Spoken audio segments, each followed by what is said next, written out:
Hello. Welcome to my channel. My name is Lynn, and I kind of did a thing. I got the We Are Memory Keepers or We Are Makers MultiCinch, and I remember when it came out, I loved it, and I was just very bummed that I wouldn't be getting it because I already have two cinches, and at the time, it kind of filled most of my, bookbinding, notebook making, album making needs.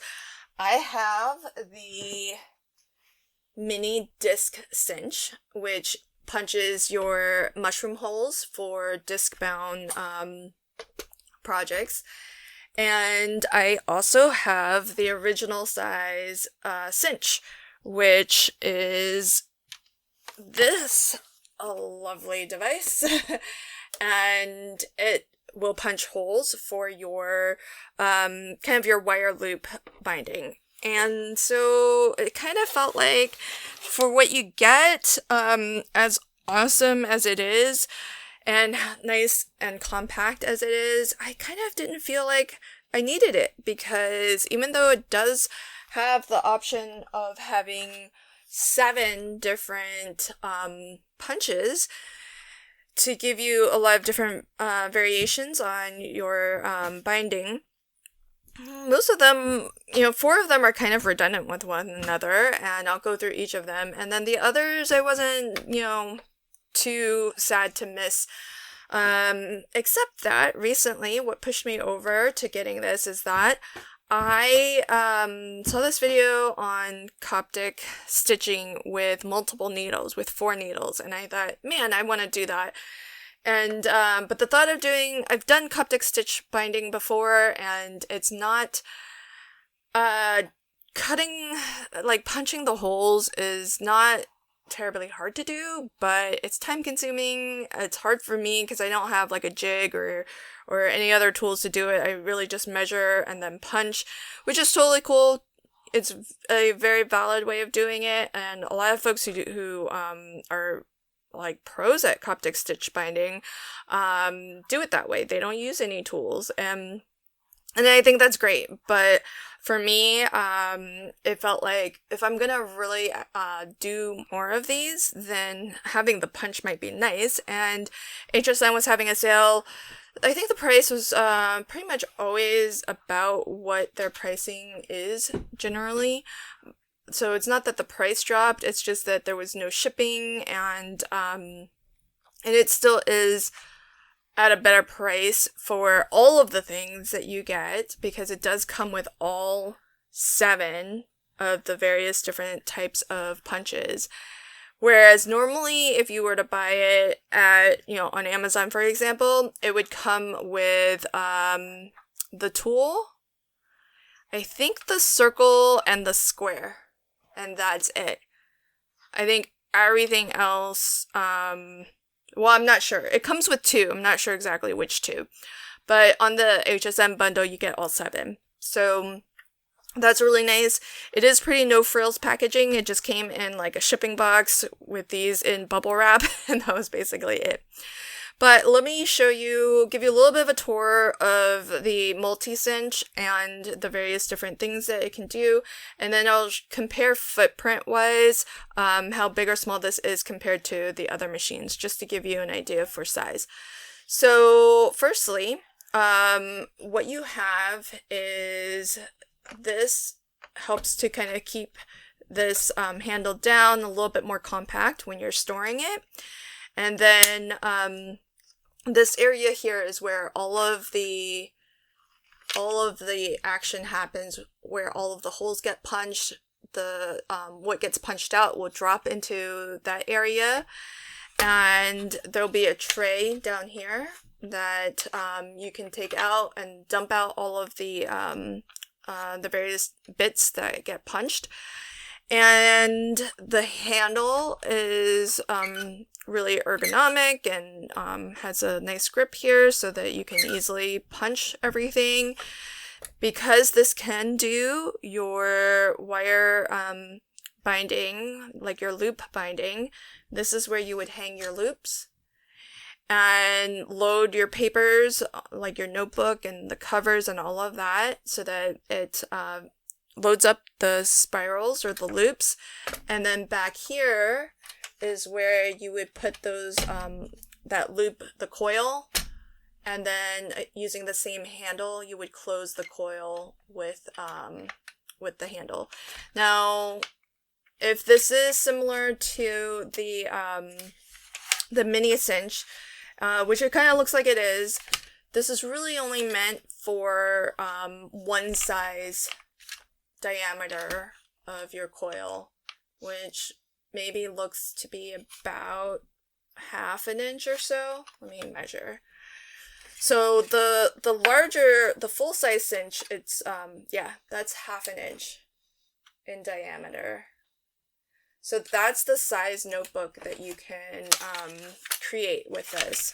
And that diameter will govern, how many pages, how thick of a notebook you can create.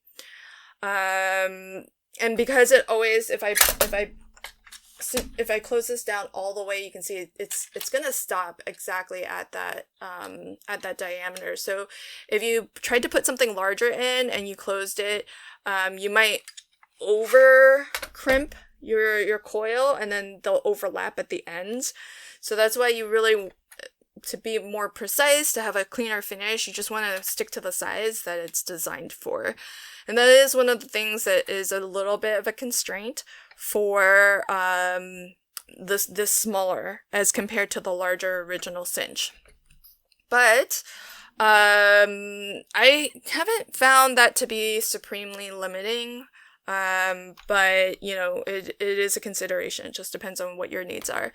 So then to start, we have our circle hole punch for your wire loop binding.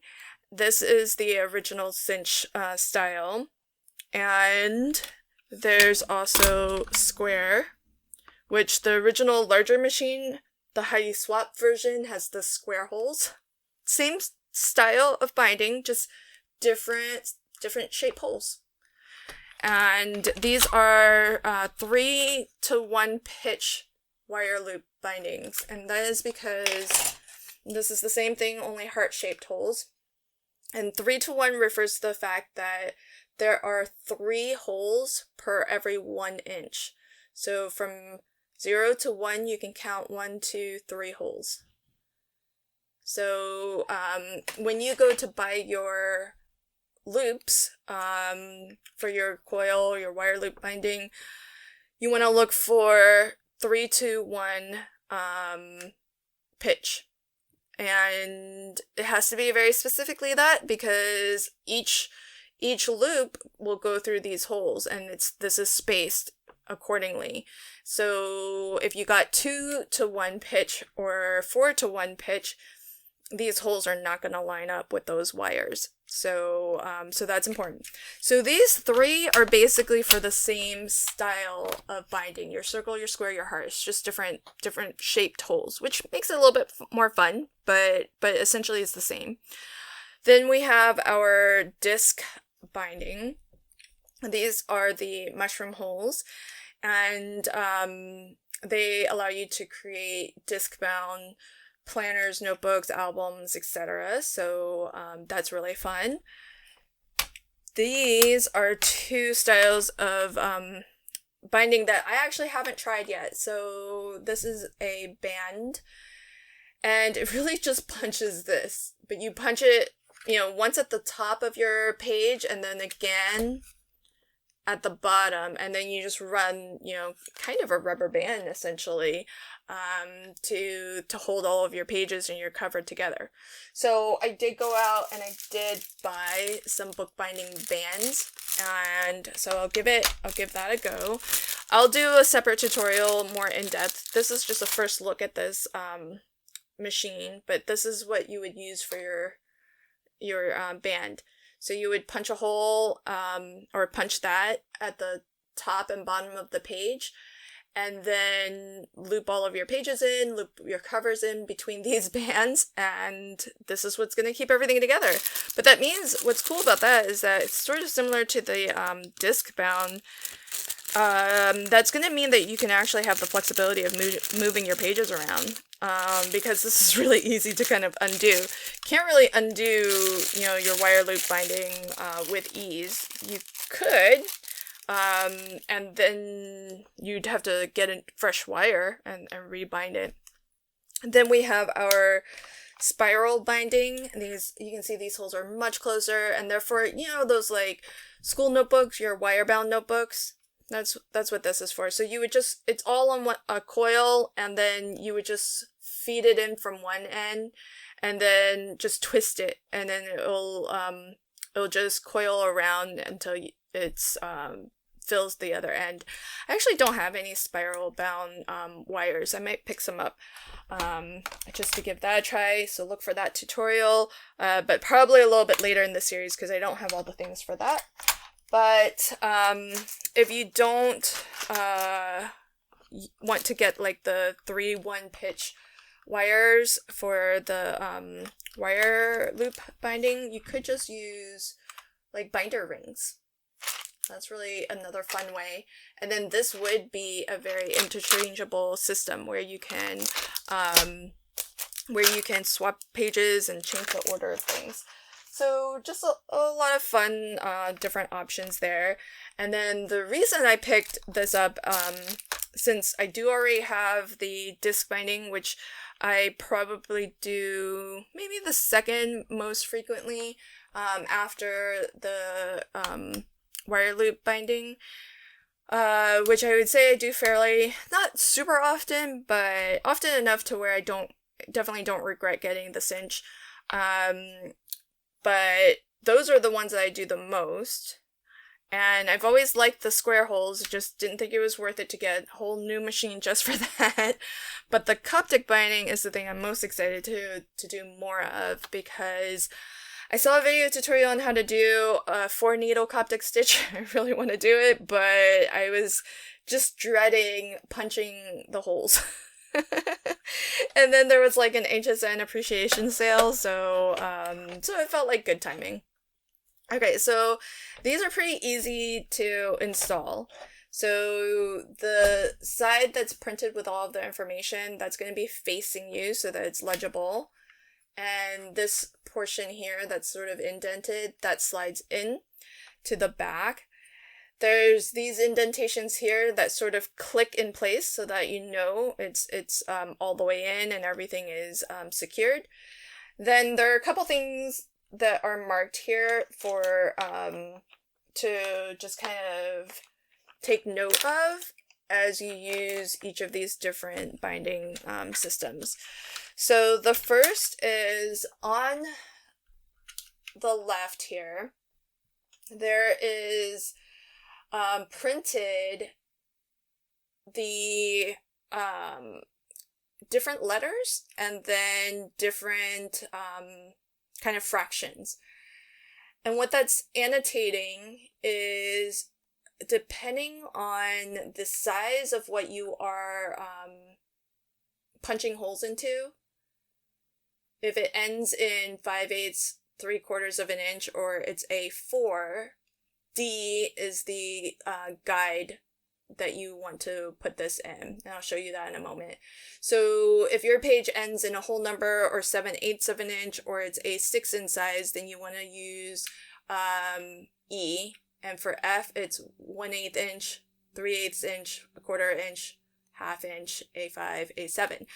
So this guide here is going to use or be placed into one of these positions, A through G, according to this here. So if I wanted to do a Coptic stitch binding on a 5-inch edge, 5 inches ends in a whole number, so I would put the guide in letter E. If I was punching for 5.5 inch tall notebook, because that ends in 1/2 inch, I would put it into letter F. So I'll show you that. Let's say I'm going to do F. So just line up this peg here It only goes in the one direction. This guide also tells you, you know, how much you can stack and punch at a single time, which is pretty thick. It's not the whole height of this. I should actually say it's there's a line here. So that you don't want to stack your pages past this line in one go. So just make sure that each time you stack your pages, don't go past this line, which is about 2 millimeters. But that's still a lot. I mean, I feel like that's a lot to punch at a time. What did I say I was going to do? 1/2 inch, like 5.5. So I'll use letter F. Okay, so let's say we're in letter F. Now, the cool thing with the Coptic stitch binding is that it is, it's set so that you can punch for your cover and you can punch for your pages. So let's see. I haven't done this, so let me grab some scrap paper here. And we'll just punch, let's just cut something down real fast. 5.5 inches. So let's say we're making, this is 5.5 inches tall. I'm gonna fold this in half. And let's say that's our page signatures, and you would stack multiples of these, okay? So this will help you to punch your cover, which punches the holes. If you've ever done Coptic stitch binding for the cover, it's actually inset a little bit into the cover. It's not right on the edge. So I'm gonna punch there. You can see it punches those little holes, just big enough for you to get your needle through, really. Your needle and thread through. Now you can see there's this large gap here. So how do we get that last, one, or is it 2 holes? Who knows? Well, the way to do that is we can take out our guide, because what we want to do is slide this down and continue punching. And so here's the thing with each of these. On the face, it tells you, it says right here on one of the holes, a line. So what this is telling you is on the 4th hole, you want to align that with this peg here. And then lock it in place. Because this peg will actually go through a previously punched hole. And once you get it lined up, it'll look like that. See? And then it'll lock in place, and then this will punch that last hole for you. So when it's in here, it'll look like that. And this had the align on the 4th and the last hole that was punched. So I'm gonna go find that hole. Line it up with this peg so that the peg will go through it. Okay, so that locks this paper in place, but there's still a little bit. See how I can still wiggle that? You do still want to make sure that you push your piece of paper all the way into the back, so that everything is still flush and you're still punching in a straight line. And the fact that this is lined up in this peg means the spacing is going to stay consistent. So I'm going to punch, release that, and now you can see that last hole has been punched. So for Coptic stitch binding, this would be my cover. And then what do I do when I need to go punch my pages? The pages need holes in this fold. That's how you do your Coptic stitching. And so we're going to start with our peg in F, because this is 5.5 inches. So it said 1/2 inch. We want to use the F location. And for the Coptic stitch binding, there's this extra little doohickey here. And you just slide that in all the way. And it's a spacer. so that you want to make sure for Coptic stitch you're punching on the folded edge. So I'm going to push that all the way in. Let's hope this does what it's supposed to do. And you punch. Oh, check it out. So previously what I would have had to do is, make myself a template of these holes and then put the template here, and then I would use my pokey tool to poke through stacks and stacks of page signatures to get these holes. And that was time consuming, especially if you have a lot of signatures. And so we can continue the punching in the same way. So I took this out. We're using the same punch, so it said align with the fourth hole here.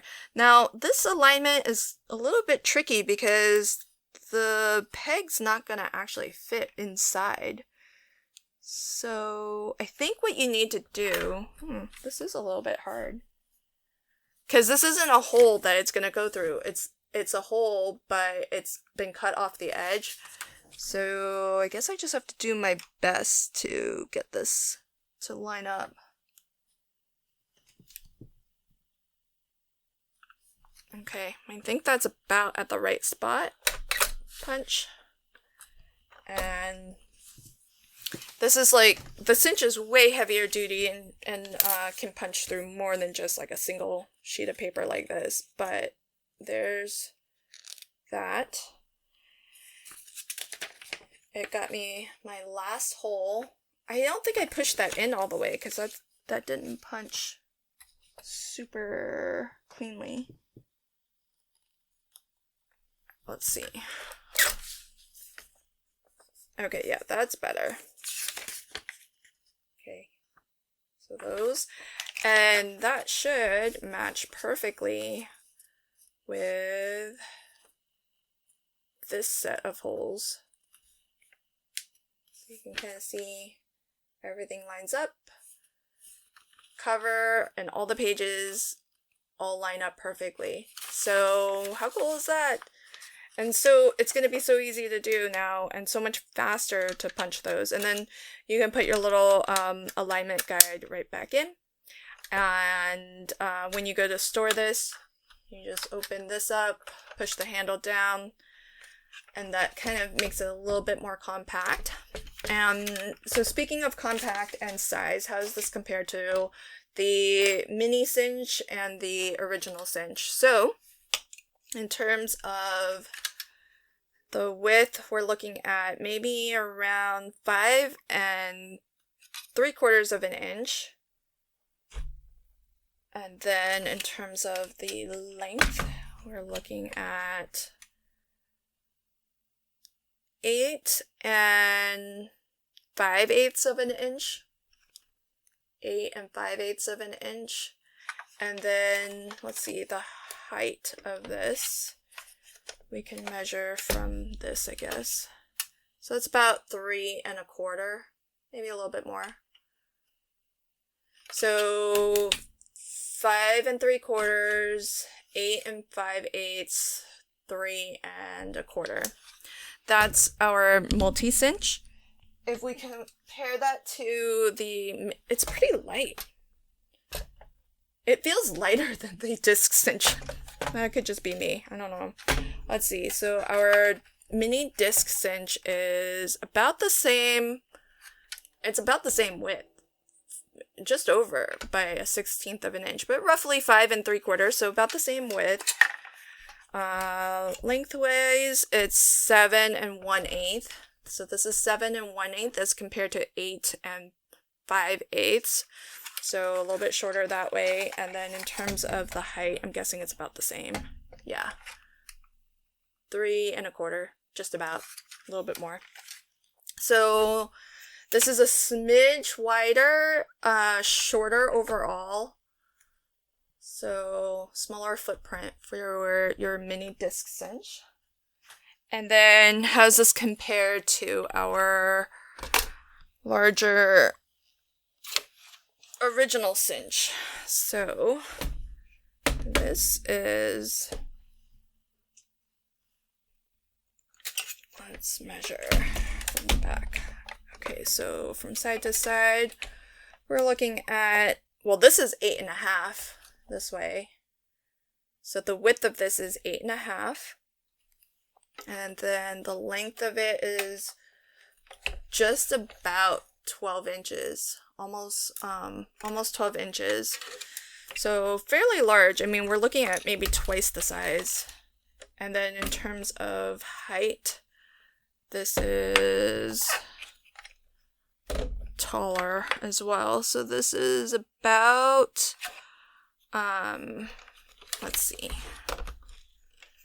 This is about, I would say 4 3/4. Yeah, about 4 3/4. So, about an inch taller or so, because the other one was, or an inch and a half.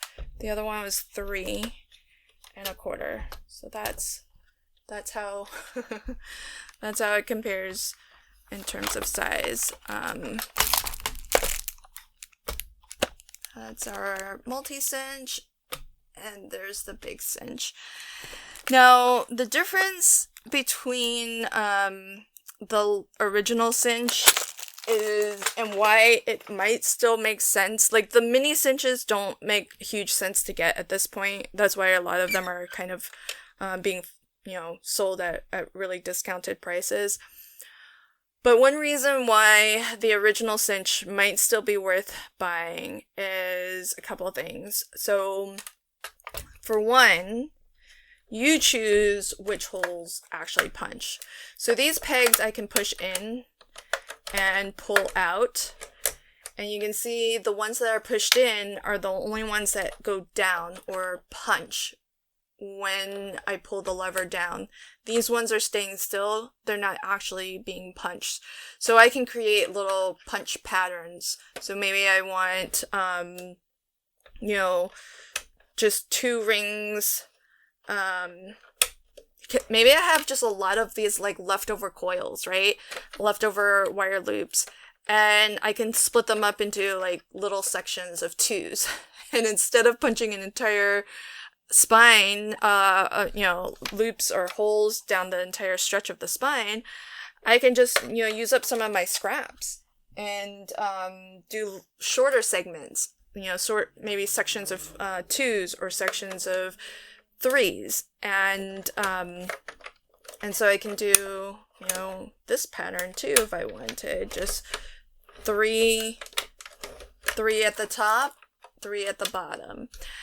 The other thing is that if you tend to make larger notebooks, then punching more holes at a single time would make it faster and easier to do. So maybe that's a draw for you as well. If you tend to make, half sheet size, then you can get all of your holes punched once per page as opposed to having to do it twice. The other thing that makes the full size machine worthwhile, because maybe that's just a nice to have and those are special conditions, but one thing that makes this super versatile and I think still worthwhile having, just depending on your needs, what you're using it for, is the fact that you can actually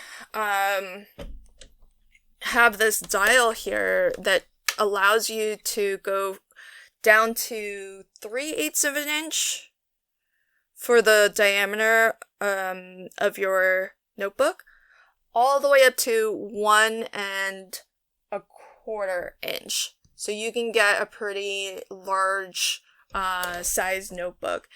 And so you would just turn this dial, and what happens is if I move this all the way up to, let's say 1 1/4 inch, so that's like the max, right? And when I pull the lever down, this is what's going to crimp the ends of our coil together so that it closes the loop. So when I crimp that, see this space here? It's not going to go any closer than that gap, which is 1¼ inch. And so this closes your loops perfectly, and you can have different size loops or different thicknesses of albums, notebooks, etc. And so if you make a large kind of variety of different notebooks, and you buy like different, because you have to buy different rings that are for the size that you want. So here's the 1/2 inch. So if I close that down and lock that, then we measure the spacing here. So you can see that's at 1/2 inch. The, actually that's a little bit less than 1/2 inch. Yeah. I think my dial might have been a little bit off. There we go. That might be closer to 1/2 inch. But the nice thing is that all of this is adjustable, so it gives you more options essentially. Whereas any of the smaller cinches, the MultiCinch, the mini cinch that punches the same shape holes, these are a fixed size. There's only the one size coil that you can put through here. And so you can see this will only fit your 1/2 inch. So that is one of the limitations of this. But again, that kind of depends on what you need and what you're using it for. Maybe that size is just perfect and you don't need to do anything larger than that or smaller than that. I mean, this will go down to 3/8 and all the way up to 1¼ and then while we're back here, this is what holds all of the little scraps that got punched out. So you would just kind of dump that out occasionally. And so that is the comparison between the MultiCinch, the original cinch, and as well the mini disc cinch. And what I'll do is I will have individual in-depth reviews of each of the different punches and a project sharing, how to, do that style of binding and what it would look at like. Likely Coptic Stitch is going to be the first one because that's the one that kind of pushed me to ultimately get this. So look for that first, but I will aim to have a different video for each of the 7 different punches, so that if you're interested and you kind of want to see how these work and how they look on a final project, then look for that series. Everything's going to be added. I do have a playlist for all of my We Are Memory Keepers projects, and I have a different playlist for all of my journals, notebooks, etc. And so you'll find those videos in future videos in those playlists if you're interested, which will be linked to at the end of this video. And it might take me a while to complete that series because there are 7 of these different binding styles. And I still have to even buy the spiral bound wires because I don't even have that yet. So that might be one of the last videos that I create. But that is my latest impulse buy. So I am really excited to do. I'll do both the regular single needle Coptic stitching and then the 4 needle Coptic stitching, which I'm really looking forward to. Thanks for checking out my video today, and until next time, happy crafting and have a fabulous day. Bye.